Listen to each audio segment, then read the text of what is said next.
11h30 da manhã, vamos agora com imagens ao vivo de Brasília. O governo federal realiza uma cerimônia para marcar os 3 anos dos atos antidemocráticos de 8 de janeiro.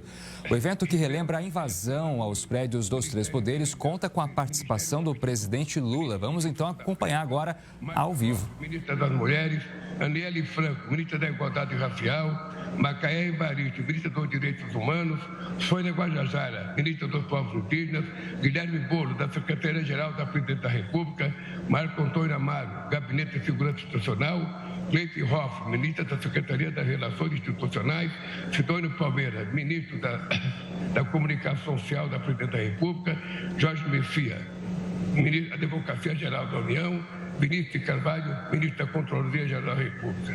Quero cumprimentar o meu querido, sempre ex-ministro, embaixador Celso Amorim. Quero cumprimentar os governadores Jerônimo Rodrigues, governador da Bahia, o Eumano de Freitas, governador do Ceará, Fátima Bezerra, do Rio Grande do Norte, o senador Randolfo Rodrigues, líder do governo, o senador Jacques Wagner, o senador Beto Faro, o senador veneziano que está aqui como vice-presidente do Senado, o deputado federal José Guimarães, líder do governo, os deputados federais Ayrton Faleiro, Alencar Santana, Aliel Machado, Ana Paula Lima, André Gianones, Benedita da Silva, Camila Jara, Dayana Santos, Daniel Almeida, delegada Adriana Corse, Dilvada Faro, Érica Cocai, Juscelino Filho, Lindeberg Farias, Odair Cunha, Paulo Guedes, Pedro Pizai, Reginaldo Veras, Luciane Cavalcante, Valmir Assunção, deputado Vicentinho e deputado Zeca Disseu. Quero cumprimentar a presença aqui do nosso querido companheiro Marcos Olsen, comandante da Marinha, do general Tomás, comandante do Exército, do brigadeiro Marcelo Damasceno, comandante da Aeronáutica, e do almirante Renato de Aguiar Freire, chefe do Estado-Maior do Conjunto das Forças Armadas, e do brigadeiro Francisco Joseli, presidente em exercício do Superior Tribunal Militar, ministro Freire Pimenta, presidente em exercício do Tribunal Superior do Trabalho, presidente de bancos oficiais, Aloysio Mercadan, do BNDES, Luiz Cláudio Lessa, presidente do Banco da Amazônia, Marco Baziano Rocha, presidente substituto da Caixa, Andrei Rodrigues, diretor-geral da Polícia Federal, Décio Lima, diretor-presidente do SEBRAE, Jorge Viana, presidente da Agência Brasileira de Promoção, a nossa querida APEX, Sargento Marcelo Moraes, policial militar do Distrito Federal, companheiras e companheiros. Se eu esqueci alguém, desculpem, porque eu não estava na minha nominata. Falta aqui convidar os companheiros dirigentes sindicais, representantes das centrais sindicais. Como eu não estou com a nominata aqui na mão, eu peço desculpa de não citar um nome que não vai me agradecer porque eu citei, mas porque eu esqueci, vou me criticar. Então, peço desculpa a vocês, os companheiros das centrais sindicais aqui presentes. Obrigado pela presença de vocês e obrigado pela presença do povo que veio aqui e o povo que está lá fora, que não pôde entrar aqui dentro.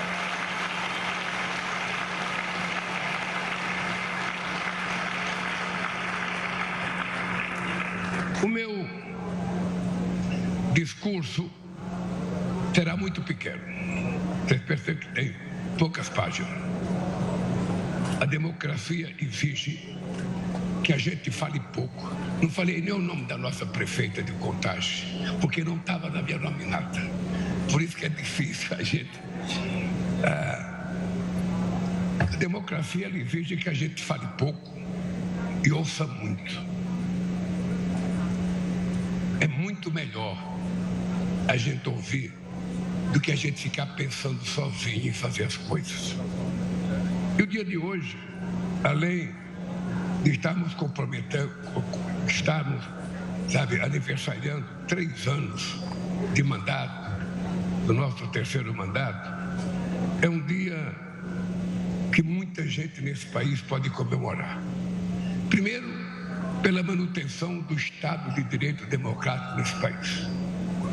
Segundo, com aquilo que nós conseguimos conquistar e colocar em prática nesse país política de inclusão social, que teve a participação de todos vocês. Teve a participação do povo, teve a participação do Poder Executivo, a participação dos ministros, a participação dos dirigentes sindicais, a participação do Congresso, Câmara e Senado. Porque muitas vezes as pessoas veem uma disputa de ideias ou de teses entre Poder Executivo e Poder Legislativo e muitas vezes a imprensa já cunha que há uma guerra entre o Senado, entre a Câmara e o Poder Executivo. O que nós provamos nesses 3 anos de mandato é que a democracia ela é a arte do impossível e ela é a arte da competência, da convivência democrática na diversidade.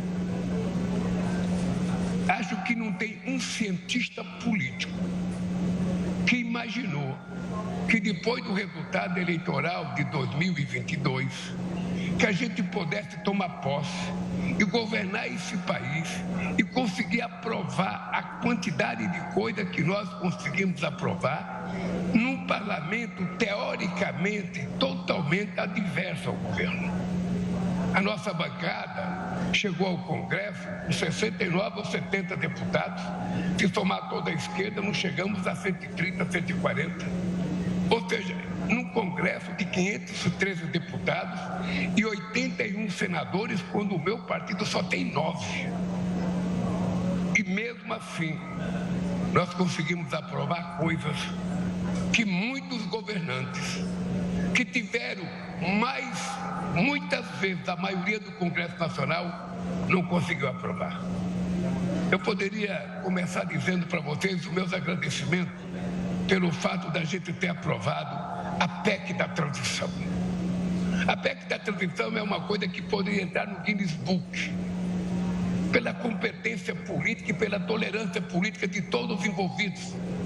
Porque o dado concreto é que a PEC da tolerância fez com que, pela primeira vez na história da humanidade e da democracia, alguém começasse a governar antes de tomar posse. E foi isso que permitiu a PEC da transição, garantindo que nós pudéssemos ter o dinheiro para melhorar a quantidade de dinheiro para a saúde, para melhorar a quantidade de dinheiro para a educação e para pagar, inclusive, uma parte da dívida deixada pelo outro governo. E vocês perceberam que nós não ficamos falando mal do outro governo. Quem condenou a minha transição foi o Alckmin. E a transição apenas retratou com a fidelidade aquilo, porque quando a gente é eleito, a gente não é eleito para ficar falando mal do que estava. A gente é eleito para fazer as coisas que ele não soube fazer e fazer com mais competência. E é isso que nós nos propusemos a fazer. Por isso, eu fico muito feliz quando a gente pode constatar que a gente vive a menor inflação acumulada dos últimos 4 anos da nossa história. Parece impossível, Cristóvão Buarque, mas nós conseguimos esse feito. É a menor inflação acumulada em 4 anos desde o Plano Real.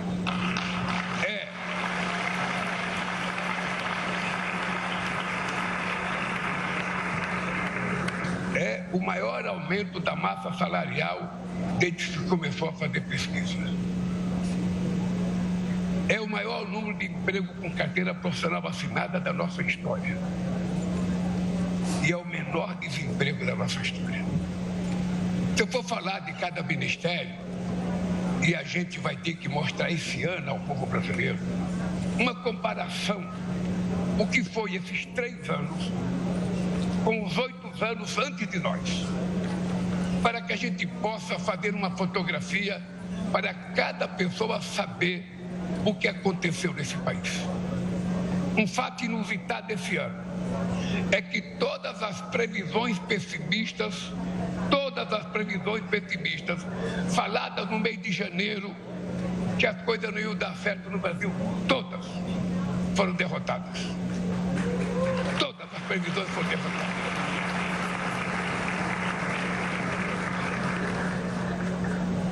E quem estiver apostando outra vez no negativismo vai perder outra vez. Vai perder outra vez. Então, companheiros, esse ato de hoje é uma exaltação, sabe? É esse momento que estamos vivendo. É esse momento de manutenção do Estado de Direito democrático, ao acompanhar o comportamento da Suprema Corte, que foi um comportamento magistral em que não se submeteu aos caprichos de ninguém e que pôde permitir que, quando você exerce a democracia, a gente pode ver as coisas acontecerem da forma mais previsível possível. Por isso, minhas queridas companheiras e companheiros, 8 de janeiro está marcado pela história como o dia da vitória da nossa democracia. Obrigada, Matheus. Vitória sobre os que tentaram tomar o poder pela força, desprezando a vontade popular expressa nas urnas. Os que sempre defenderam a ditadura, a tortura e o extermínio de adversários e pretendiam submeter o Brasil a um regime de exceção. Os que planejaram os assassinatos do presidente e do vice-presidente da República e do então presidente do Superior Tribunal Eleitoral. Os que exigem cada vez mais privilégios para os super ricos e menos direito para quem constrói a riqueza do Brasil com o suor do seu trabalho.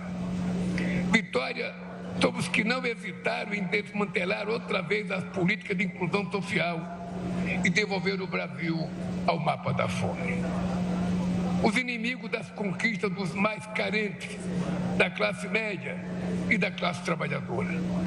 Os traidores da pátria, que conspiraram contra o Brasil para causar o caos da economia e o desemprego de milhões de brasileiros. Eles foram derrotados. O Brasil e o povo brasileiro venceram.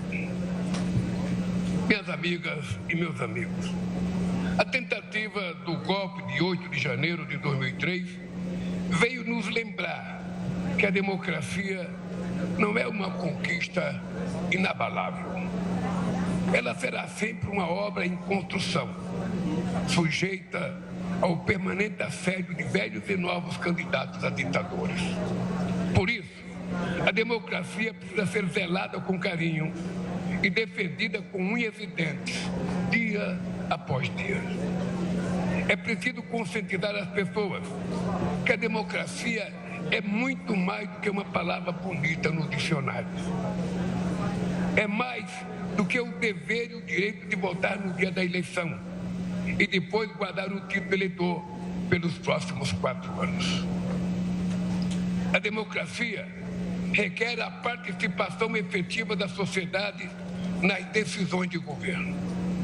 Ela é também o direito de dizer não. A verdadeira democracia exige a construção de um país cada vez mais justo e menos desigual, com mais direitos e menos privilégios. Um país onde a saúde e a educação de qualidade sejam um direito de todos e não o privilégio de quem pode pagar por elas. Onde morar com dignidade, conforto e segurança seja um direito de todos e não o privilégio dos que vivem nos bairros mais nobres. Onde a riqueza seja distribuída entre aqueles que trabalham para produzi-la, em vez de concentrada nas mãos de uma elite financeira. Foi esse país mais justo e menos desigual que os inimigos da democracia tentaram demolir dia 8 de janeiro. Minhas amigas e meus amigos, não faz muito tempo, as principais lideranças do golpe defendiam a ditadura. Eram favoráveis à tortura e zombavam dos que foram torturados. Chamavam os direitos humanos de esterco da bandidagem. Mas foi graças à firmeza das nossas instituições democráticas que tiveram a garantia de um julgamento justo e todos os seus direitos preservados. Talvez a prova mais contundente do vigor da democracia brasileira seja o julgamento dos golpistas pelo STF.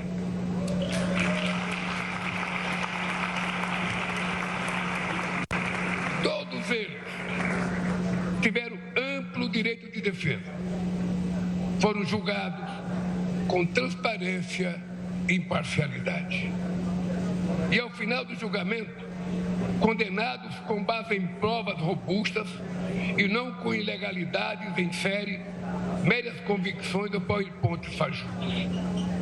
Por isso, quero parabenizar a Suprema Corte pela conduta irrepreensível ao longo de todo esse processo.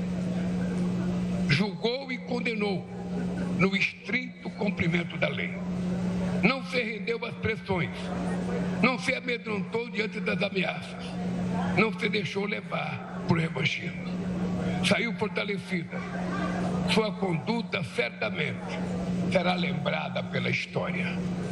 Minhas amigas, meus amigos, o poeta hispano-americano Jorge Santayana disse certa vez, abre aspas, aqueles que não conseguem lembrar o passado estão condenados a repetir. Fecha aspas. Em nome do futuro, não temos o direito de esquecer o passado. Por isso, nós não aceitamos nem ditadura civil, nem ditadura militar. O que nós queremos é democracia emanada do povo e para ser exercida em nome do povo. Viva a democracia brasileira!